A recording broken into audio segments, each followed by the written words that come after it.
Imagine someone legally buying your entire life's work out from under you. Oh, man. Right. Like every late night you spent working, every single breakthrough you had as a teenager, every record you broke, just suddenly owned by a total stranger.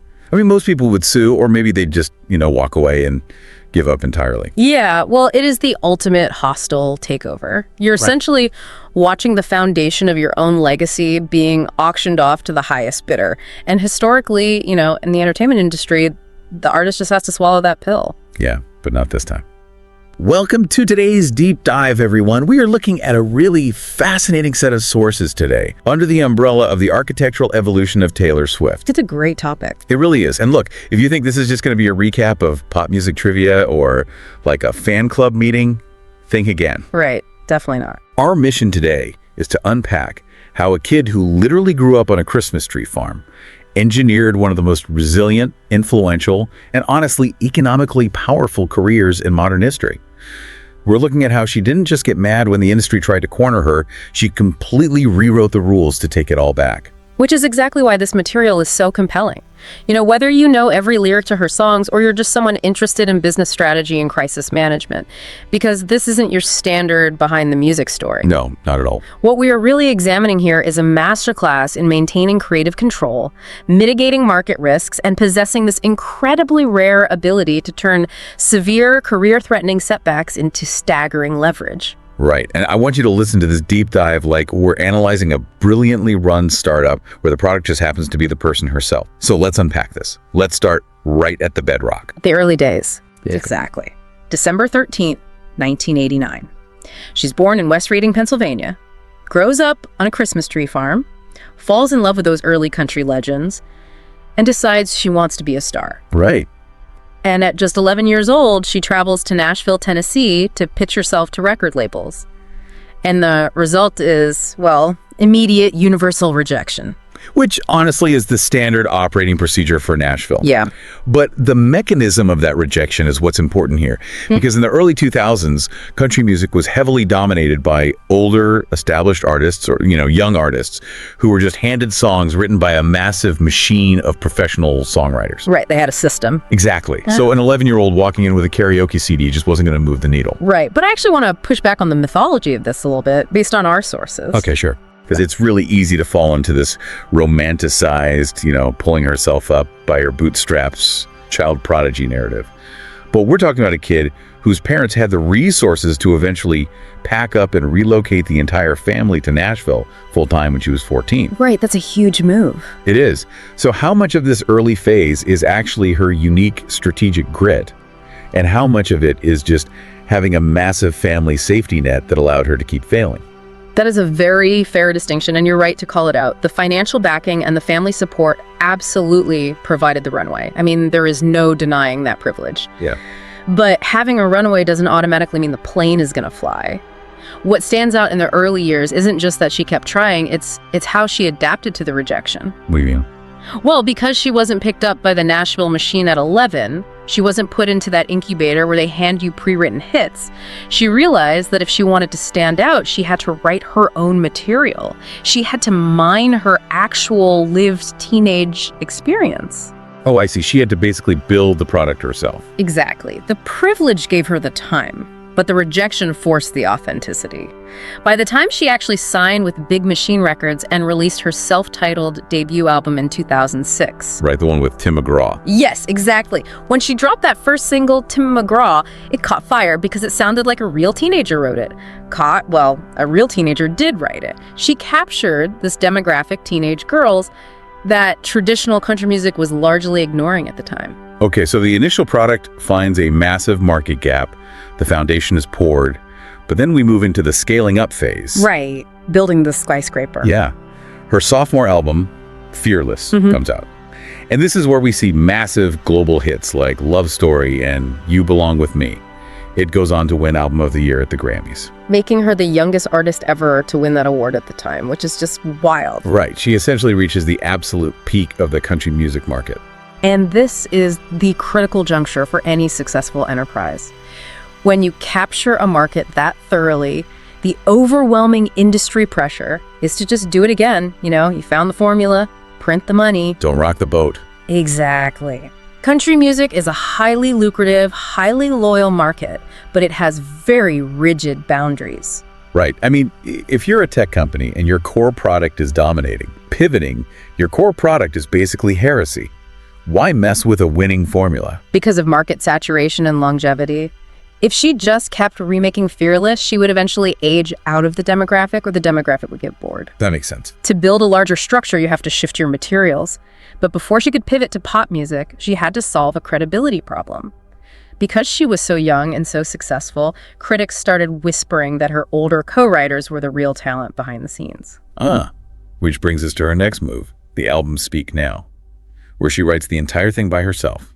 No co-writers. Not at all. I love this from a strategic standpoint. It is exactly like an open source developer proving they wrote the code from scratch just to silence the doubters on some forum. That's a great way to put it. It's a flex. It's her saying, oh, you think the corporate machine is writing my hits? Here is the raw code. I built every single line of this. That analogy absolutely tracks, but let's look at the business utility of that flex. By writing Speak Now alone, she wasn't just silencing critics, she was solidifying her brand equity. Right. She proved that the core value of Taylor Swift wasn't the production, and it wasn't the co-writers, it was her pen. Once she firmly established that she was the absolute architect of her music, she had the collateral to start taking major risks. Which perfectly sets up the transition. She follows up with Red. Right, and Red is fascinating because it's essentially A/B testing. She brings in heavy-hitting pop producers like Max Martin, but she keeps the country instrumentation on other tracks. Blending the two? Yes, she is deliberately bridging the gap. The risk of genre hopping is massive. If you abandon country music entirely, country radio stops playing you immediately. And if pop radio considers you too twangy and rejects you, you're stranded in the middle with no audience. Exactly, you're in no man's land. So Red eases them in. It gets pop radio used to her, and it gets country radio used to the idea that she's evolving. Which paves the runway for the absolute sledgehammer that is 1989. Oh yeah, 1989 is the complete, unapologetic pivot into pure pop.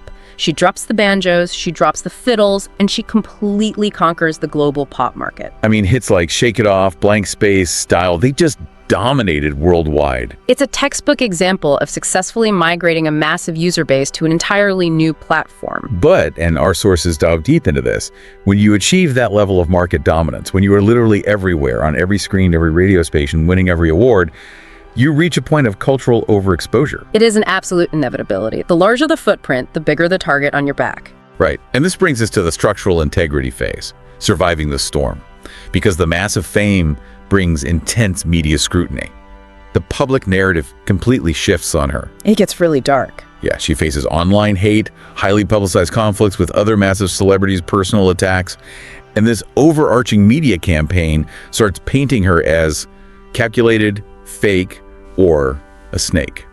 Which raises the most important question about structural integrity. When the media decides to tear down the building, how do you survive it? Well, the standard PR playbook for a celebrity in crisis is highly predictable, right? Oh, completely. You apologize, you retreat from the public eye, you do a tearful interview, and you just hope everyone forgets about it in 6 months. But she doesn't do any of that. No, she does the exact opposite. Right. In 2017, she completely wipes her social media and comes back with Reputation, a dark, aggressive album where she leans entirely into the villain persona the media created for her. I have to ask you, is this the ultimate example of PR judo? Like using the weight and momentum of your critics to propel yourself forward? It is the absolute definition of PR judo. And it's a crisis management strategy that goes way beyond pop culture. Think about the mechanics of leverage here. Okay. The media's power comes from dictating the narrative. If they call you a villain and you spend all your energy crying and saying, I'm not a villain, you are playing defense on their field. You are keeping their narrative alive. You're giving them the friction they want. Precisely. But by adopting the darker image, by literally putting giant inflatable snakes on her stadium tour stages, she took the weapon entirely out of the media's hands. Right, taking the power back. Yeah, she said, fine, I'll be the villain, but I'm going to monetize it. You instantly regain control. The media can't use the snake emoji to mock you if you are selling merchandise with that exact snake on it. She took a massive liability and turned it into the core asset of her new era. That is wild. So the takeaway for you listening right now, whether you're managing a brand, a business, or just dealing with office politics, is that sometimes defending yourself against a false narrative just validates the attack. Owning the narrative, even leaning into the absurdity of it, completely strips your opponent of their leverage. It's brilliant defensive architecture, but as impressive as surviving the Reputation era was, it was really just a warm-up for the real structural crisis. Right, because surviving a bad news cycle is one thing. But what happens when the actual physical ground your empire is built on gets bought by someone else? This brings us to the master blueprint phase. And we really need to dig into the mechanics of this, because this is where she fundamentally alters the music industry. The master recordings of her first 6 albums were sold without her having the opportunity to buy them herself. Okay, let's pause and define what that actually means economically for the listener. Why are masters so important? Good question. So in music copyright, there are 2 main halves to a song. There is the composition, the lyrics, the chords, the melody. That is the publishing side. Because she wrote her songs, she owned or controlled that part. Okay, that makes sense. But then there is the sound recording, the actual physical audio file of her singing in the studio back in 2006 or 2014. That is the master. And whoever owns the master controls how that specific recording is used, right? And they make the bulk of the money from it. Exactly. If a movie wants to use blank space, they need permission from the publisher and the master owner. So by acquiring her masters, this group essentially bought the rights to the foundation of her entire career. Wow. For most artists, this is just the tragic reality of signing a record deal when you're a teenager. You lose your work, you complain about it, maybe you write a sad song, but you accept it. But she doesn't. And this is the part that is just so aggressively smart to me. Because she still owned the composition, the lyrics and melodies, she realized she had a loophole. An incredible loophole. She announced she was going to systematically re-record her first 6 albums and release them as Taylor's version. It's completely unprecedented. She essentially weaponized direct-to-fan loyalty to starve a multi-million-dollar corporate investment. I look at it like this. Imagine you built an incredibly profitable apartment building, right? Okay. And someone exploits a contract loophole to buy the building and lock you out. Yeah. So what do? You buy the empty lot right next door. You build an exact, structurally superior replica of your building. And then you turn to all the tenants and say, hey, it's me. Move into my new building. Yeah, they did. Yeah. But let's look at why it worked. It wasn't just spite, it was flawless business execution. By releasing Taylor's version, she effectively devalued the old masters. How so? Well, if an ad agency wants to use one of her songs, she can legally block them from using the old master because she controls the publishing. Then she offers them the Taylor's version master, which she owns completely. The old owners get nothing. She just choked off their revenue stream. She did. And the sources note the massive ripple effect this had. It wasn't just a personal victory, it was a wake-up call for the entire industry. It inspired musicians everywhere to look at their contracts. Wait, really?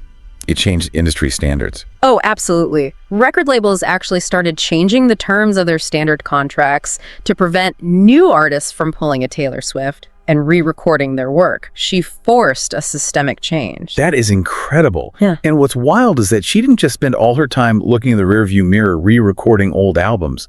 She was simultaneously putting out brand new, highly acclaimed albums, like Lover. Right, she kept building. And then during the pandemic, she does another massive genre pivot into alternative indie folk with Folklore and Evermore. Which is another incredible business lesson in agility. I mean, the pandemic shut down the global touring industry, right? Most artists delayed their albums because they couldn't tour them. Yeah, everything was on hold. But she realized the market conditions had changed. People were isolated in their homes. They didn't want giant stadium pop anthems. They wanted something intimate and introspective. And Folklore and Evermore perfectly captured that cultural mood. They did. Yeah. And she won her 3rd Album of the Year Grammy for it. She just keeps iterating. Then comes Midnights, returning to pop, and later, the Tortured Poets Department. And all of this culminates in what is arguably the biggest live entertainment event in modern history. Yeah. The Eras Tour in 2023 and 2024. Yeah. The Eras Tour is the physical manifestation of this entire architectural journey. It isn't just a concert. It's a 3.5-hour retrospective of every single phase we just talked about. It's massive. And Economically, it became one of the highest grossing tours of all time. We're talking about a tour so massive that world leaders were publicly begging her to bring it to their countries. Really? World leaders. Yes, because her concerts literally served as stimulus packages for local activities. Hotels, restaurants, transit systems. Her presence fundamentally altered the GDP of the cities she visited. It's an entire ecosystem at that point. Yeah. The tour drives streams of the Taylor's version albums, which funds the empire, which allows her to maintain total creative control. And it is really worth noting that the source material highlights how she wields this influence outside of just her own profit margins. Oh, like her philanthropy. Exactly. She is highly recognized for philanthropy, quietly donating to food banks in every city on the tour, supporting disaster relief and education, and constantly advocating for better compensation for all artists from streaming platforms. Right, taking a stand for artists' rights. So when we step back and look at the entire skyline of this career, what is the core insight here? What do you take away from this? The central insight is that true longevity isn't about avoiding failure or playing it safe. It's about agility and ownership. Ownership, yeah. Every single time she faced a structural threat, whether it was the limitations of country radio, the media turning against her, a global pandemic, or corporate buyout of her masters, she didn't just survive the threat, she used it as the raw material for her next era. That's a great way to put it. Her journey proves that you can transform any setback into leverage if you have the courage to evolve and the absolute demand to own your own work. Taking the dirt and the mud and using it to pour a deeper foundation. I love that. I want to thank you for joining us on this deep dive. Thanks for having me. Because these lessons about finding the market gap, the PR judo of embracing your critics, the absolute necessity of owning your intellectual property, these are blueprints you can apply to almost any professional challenge. For sure. But I want to leave you with a final thought today, something for you to really chew on that builds on all these sources. Given how flawlessly she mobilized her fan base to support the re-recordings, completely bypassing the traditional power of the master holders and rendering a massive corporate investment nearly worthless, what does this mean for the future of the music industry? It's the big question. Have we actually reached a tipping point where the traditional record label model is fundamentally obsolete? If direct-to-fan loyalty is powerful enough to rewrite copyright history, is that the only true currency an artist actually needs today? Think about that. We'll see you next time.